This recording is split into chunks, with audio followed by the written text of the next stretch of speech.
The state is in a housing crisis. Lynn native Miriam Cruz is among dozens of residents reported to Boston 25 News who are being forced to move after a no-fault eviction, a legal tool used by landlords to evict a tenant in order to raise rent or clear a building out for development. Everybody in this country should be informed. That's what happened to Jean-Paul Doe in Dorchester. And I said, why you have to be evicted? He said, no, the house has been sold. I'm a new landlord. So I want everybody to be out. We have a court order to move you out. Many others, like special education teacher Megan Strackel, are being forced to compromise space, location, and commute times to stay near work or school. I think there's definitely a need for more housing. City leaders agree building more housing for low to moderate income people is a must. It is a crisis because living here is what's hard. Building here isn't. How those units should be built is less clear.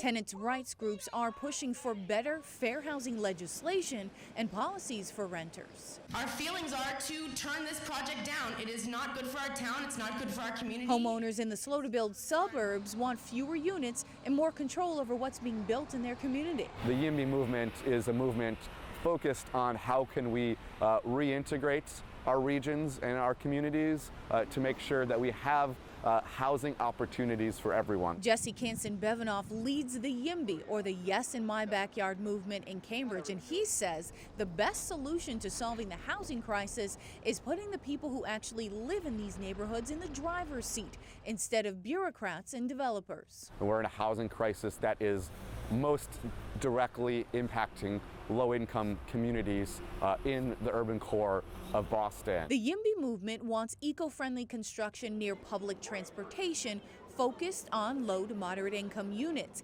Kanson-Bevanoff says instead, developers are building for wealthier newcomers and not the people who live here already, dividing the city on both wealth and racial lines. Newcomers with higher incomes can outcompete existing residents for the existing stock of housing. The housing crunch could impact the region's ability to attract workers and keep the economy humming. A Metropolitan Area Planning Council study shows 5 out of 8 municipalities in Greater Boston experienced a net loss of middle-income residents between 2003 and 2008. Mark Drazen of the MAPC says that loss of workforce in Greater Boston's booming economy impacts everyone. Over the course of the next 8 to 10 years, most of the baby boomers are going to retire. They constitute 40% of our workforce. We don't even have enough people living here to fill those jobs. But we need housing in order to attract those workers, make sure they can live here, move here, stay here, raise a family here.